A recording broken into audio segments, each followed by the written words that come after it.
निगमकल्पतरुगलितं फलम् निगमकल्पतरुगलितं फलम् सुखमुखादमृतद्दवसान्युतं सुखमुखादमृतद्दवसान्युतं पिबत भागवतं रसमालयं पिबत भागवतं रसमालयं मुहुरहो रसिका भुवि भावुकां मुहुरहो रसिका भुवि भावुकां पिबत भागवतं रसमालयं। नमस्कार। श्री सनातन धर्म मंदिर परिषद की ओर से इस अमृतवाणी कार्यक्रम में आचार्य सुरेश सुपाल मिश्र का अभिवादन। दर्शकगण, आज का विषय अति सुंदर है। अभी हम सब लोगों ने कार्तिक मास से समाप्त हुआ और कार्तिक मास में भगवान विष्णु का विशेष पूजन किए, लेकिन आज का विषय है भक्ति और मुक्ति। भक्ति क्यों करनी चाहिए और मुक्ति कैसे प्राप्त हो। भक्ति कितने प्रकार के हैं? नवधा भक्ति कहा गया। एक प्रकार के नहीं, अनेक प्रकार के भक्ति बताया गया। 9 प्रकार के भक्ति। हर युग में एक एक विशेष भक्ति करने से विशेष फल प्राप्त होता है, ऐसा कहा गया। लेकिन मुक्ति क्यों प्राप्त करना चाहिए, किसे मुक्ति प्राप्त करना चाहिए और भक्ति किस प्रकार से करनी चाहिए, मनुष्य कैसे भक्ति करता है, 9 प्रकार का भक्ति का वर्णन भी बताया गया। लेकिन सबसे पहले ये जानना जरूरी है कि हम मनुष्य हैं।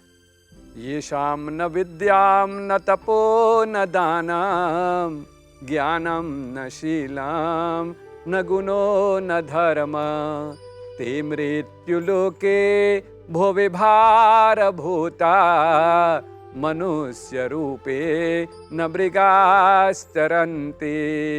मनुष्य और पशु का अंतर क्या होता है? मनुष्य क्यों कहते हैं मनुष्य? मनुष्य बनने के लिए ज्ञान जरूरी है, कर्म जरूरी है, धर्म जरूरी है, संस्कार जरूरी है, भक्ति भावना जरूरी है, क्योंकि यह चीज सारा कुछ होने से ही मनुष्य का रूप बदलता है। सिर्फ मनुष्य के रूप में जन्म लेने से नहीं मनुष्य बनता है। मनुष्य बनने के लिए ये सब चीज आपके पास, आपके गुणों का खान होनी चाहिए, तब आप मनुष्य बन सकते हैं।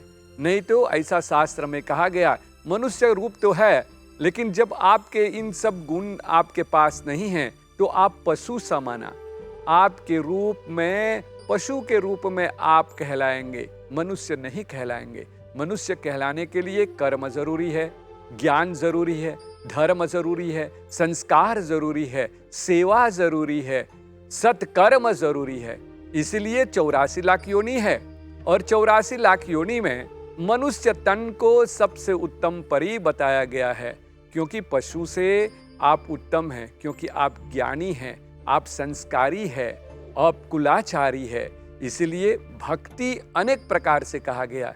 कोई मंत्र से भक्ति करता है, कोई तन से भक्ति करता है, कोई ज्ञान से भक्ति करता है, कोई सेवा से भक्ति करता है।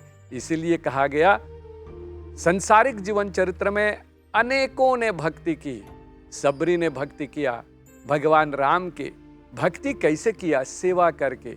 इसीलिए कहा, भक्त वत्सल श्री राम सबरे घर आवेला।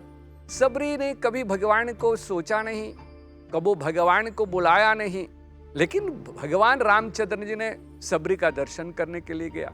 इसीलिए क्या कहते हैं कि भक्त वत्सल श्री राम सबरे घर आवेला, सबरी घर आवेला, सबरे घर आवेला। बिन पुकारे उनकी सेवा से, उनके कर्म से प्रभु रामचंद्र जी ने प्रसन्न होकर के उसको दर्शन दिया। सबरी अंधी थी, लेकिन भगवान को बेर खिलाया। कैसे बेर खिलाया? चिक चिक के नीम के बेरवा, चिक चिक के नीम के बेरवा सबरे खिलावेला, सबरे खिलावेला।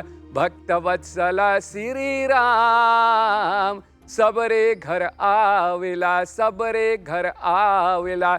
लक्ष्मण वही था, लक्ष्मण था और कह रहा था ये भैया कि आप जूठे खा रहे हो। चुपचाप होकर के रामचंद्र जी ने कहा कि आप नहीं समझते इसलिए आप बैठो।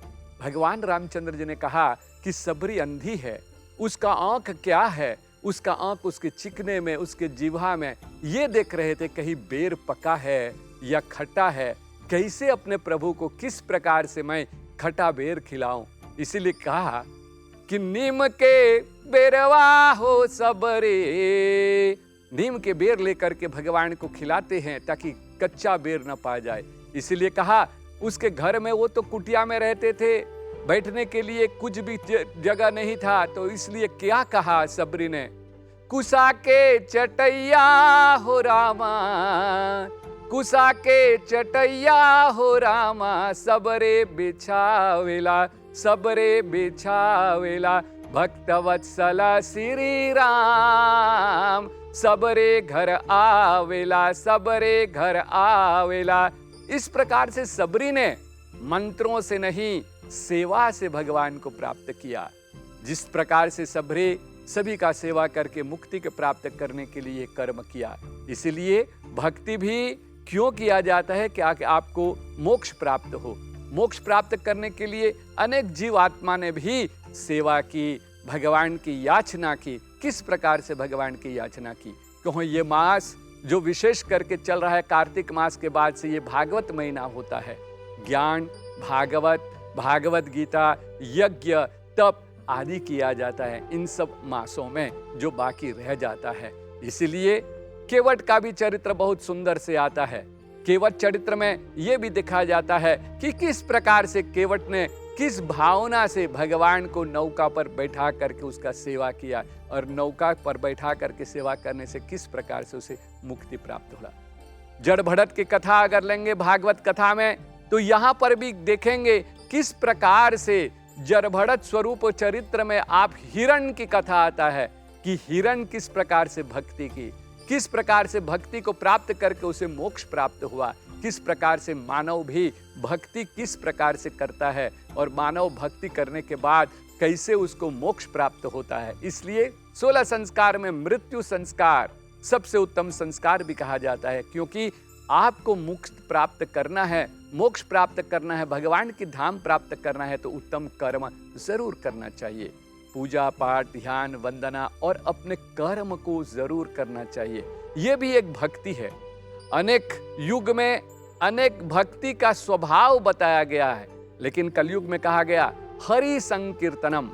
अगर आप कली काल में भगवान का भक्ति करना चाहते, इस युग में ज्यादा मंत्रों का उच्चारण एवं वेद पाठन ये तो सही है, लेकिन जो मनुष्य वेद पाठ नहीं कर सकता, मंत्र उच्चारण नहीं कर सकता, एक चीज बहुत जरूरी करना चाहिए।